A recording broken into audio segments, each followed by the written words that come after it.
If you feel worse when you eat and better when you fast, this video is for you. I know you might be tempted to fast as much as possible to avoid the bloating, the gas, abdominal pain, and just uncomfortable symptoms in general, but that's not a good long-term solution because you have to eat to live. You're going to have to eat eventually, and you have to eat enough to actually thrive and feel good. So the key is learning how to make eating comfortable and enjoyable again. The reason food sits like a rock in your stomach and you can't tolerate it well is because your digestive system isn't working properly. It's slow and sluggish. You're not making enough digestive enzymes and stomach acid to break down your food thoroughly and absorb nutrients. This causes nutrient deficiencies, and that creates a lot of waste that backs you up. Your microbiome is also probably off, resulting in a lot of gas and bloating and tummy discomfort, since the overgrown microbes are fermenting all the extra waste you created, and the fermentation produces a lot of gas. Gas expands and creates a lot of pressure on your abdomen. In short, your digestion is weak and sluggish. Therefore, any food you put in isn't going to sit well, at least for now. But this can all change. Believe me, I used to have the same problem. Nothing sat well, and everything I ate sat like a rock in my stomach. It felt like my digestion was so weak and it couldn't process any food correctly. I was bloated and backed up and gassy and constipated and had tummy discomfort about like 70% of the time. But once I learned how to strengthen my digestive system, it all changed. Now I eat my food and it sits really light in my stomach. I feel satisfied. I don't bloat. I have 1 to 2 bowel movements nearly every single day. They're complete. They're healthy. I don't have any stinky gas. I eat a variety of different foods and I tolerate them all great. I can go out to eat or to a friend's house and just not have to worry about symptom flare-ups, have more flexibility with what I eat. I can eat what they cooked and don't have to worry about that. I just know things are going to sit well when I eat them, and that gives me a lot of confidence, and I feel great. So I want that for you too. So let's talk about what you can do to get your digestive system working again. So the first thing is eat easy to digest, nourishing food.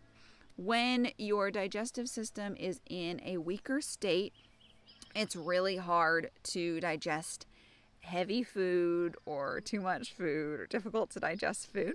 So if you think of your digestive system like a fire, when you go to make a fire, it starts out very small and you have to use very dry tinder and wood, and you have to start with really small pieces and gradually build it up. As the fire gets bigger, you can put bigger sticks on it, then you can put those kind of medium stick log branch sized pieces on it, and then eventually you can put big logs on your fire and it will burn them up just fine. But if you try to put a big log on a little tiny weak fire that you just started, it's going to put the whole fire out. Or if you try to put a wet log, it's even worse. So if you've made a fire, hopefully you know exactly what I'm talking about. And even if you haven't, hopefully you understand what I'm saying here. But basically, your digestive system is really similar. So when you have a weak digestive system, you can't put just any food on it. Once you strengthen your digestive system and you heal your gut, you can eat bread and sandwiches and have some raw veggies, and if it's a really hot day and you want an iced drink, like, it's gonna be okay. But if you try to do those things when your digestive system is weak, it's not gonna go well, and you essentially keep putting your fire out or keep it really small and weak, and you don't allow it to grow into this powerful fire that can digest a lot of things. So let's talk about some more specifics that'll help you.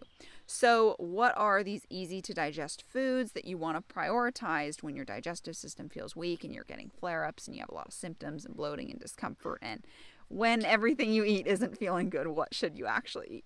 So that's going to be warm foods, mashed foods, cooked foods, and animal foods. That's the main things you want to focus on. So this could be eggs, scrambled, fried, whatever way you like to have them. Ground beef is a really good option. Soups are great. You can have like warm applesauce, mashed potatoes, a pot roast, anything like that. So remember, warm, mashed, cooked, and animal foods. It doesn't have to be all at once. You don't have to eat mashed everything, believe me. But just realize that mashing it up, blending it up, like makes it already pre-digested a little bit in a way, so it's going to make it easier.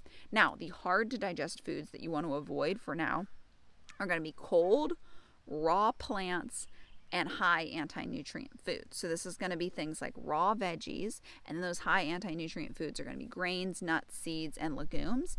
And then for cold, like an iced beverage, like I said before, just like really chilled food is not going to be the best. Ice cream is not going to be the best right now. But anyway, then like bread is going to be really heavy and high in anti-nutrients and not work very well either. So again, cold, raw plants, and high anti-nutrient foods, like a bunch of raw veggies, that kind of stuff. So avoid those. You also really want to focus on nourishing your body.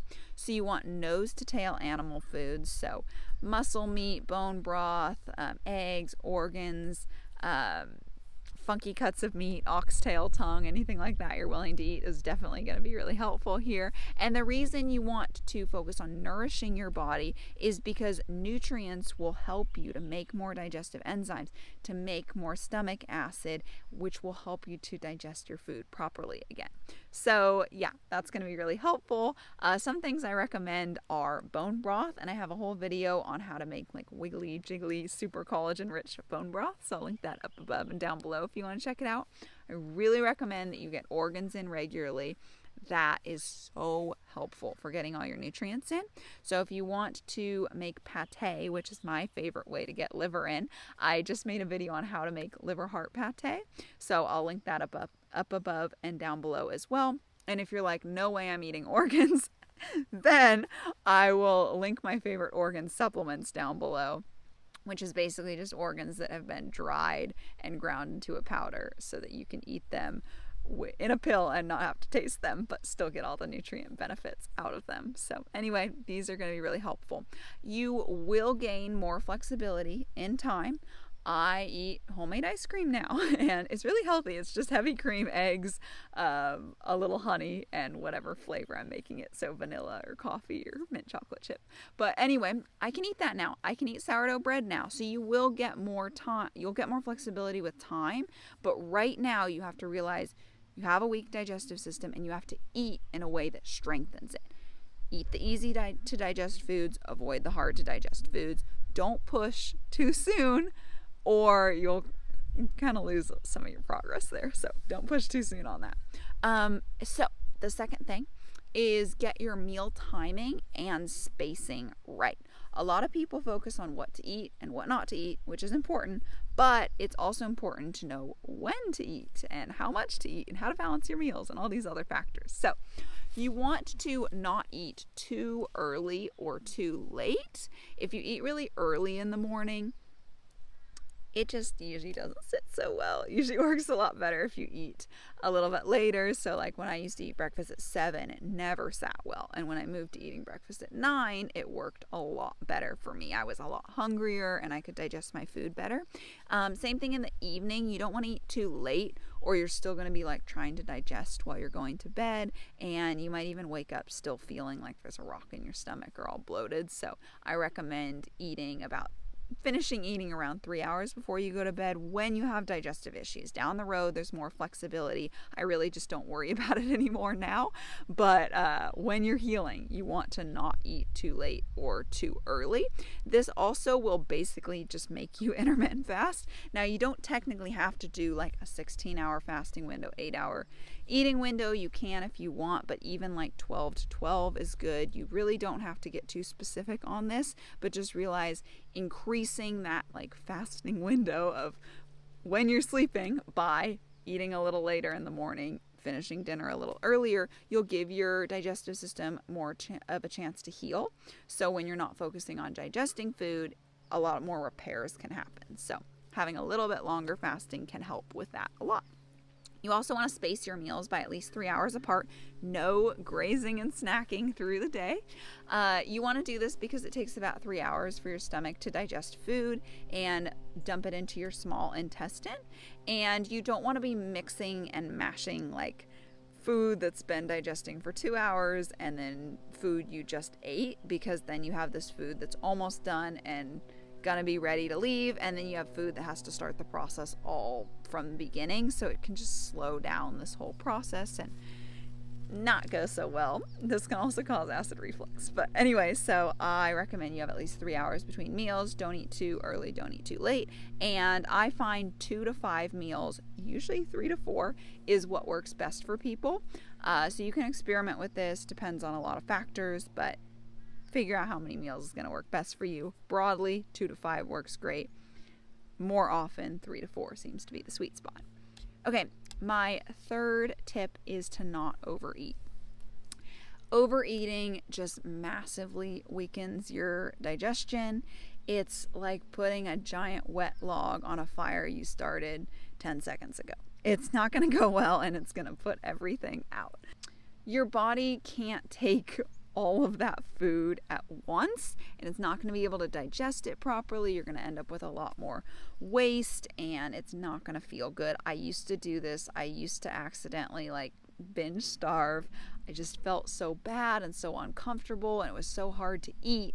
And then finally things would start to settle down because I'd barely been eating, or I would have a bowel movement, or, the weekend would come and I'd be a little less stressed, or something would make me feel better. And then I'd be like, oh my God, it's time to eat. And I would be so excited. And I love food. Who doesn't love food? It would taste good. And I love cooking. So when I got to actually enjoy the food I cooked, that was really, really exciting. But I would get too excited and I would often eat too much.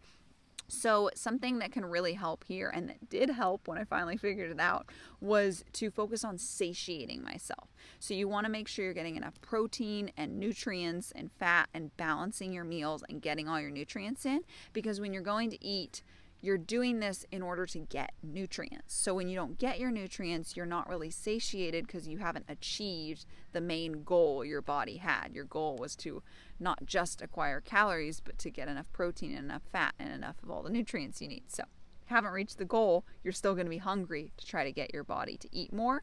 And then it's just going to be a lot more prone to overeating. So make sure you are really focusing on satiating yourself by balancing your meals, protein, fat, and carbs in a meal, and really making sure you're getting all your nutrients in. Nose to tail eating is what I recommend for that.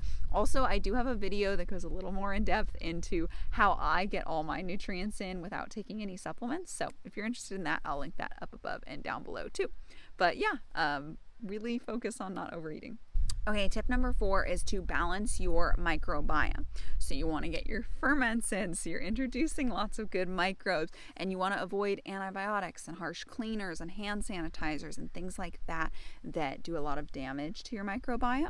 And you want to cut out sugar and refined carbs and processed foods and seed oils and artificial sweeteners and things like that that actually feed the overgrown microbes and make the whole situation worse. In severe cases, you will want to limit or cut out your fruit and starches, but many people can heal without doing that. So your microbiome is so important, and when it's off, you feel it. When you have gut dysbiosis, you will get really bloated because these microbes that overgrown produce a lot of gas when they're fermenting the food that they're eating, and this gas causes a lot of pressure in your abdomen and it doesn't feel good. So healing your microbiome, strengthening your digestive system, doing these things will make it so that you can tolerate so many more foods, and that when you eat foods, they're broken down correctly and everything's working properly, and you're not feeding microbes that are going to be producing all this gas and making you uncomfortable. So the 5th tip I have is manage stress. So stress impedes digestion and it throws off your microbiome and it wastes nutrients. So it really doesn't help. So I recommend you don't busy yourself as much and you be really realistic in your planning for the day. Identify, what your biggest stresses are and what you can do to start changing them, and also schedule relaxing time into your day.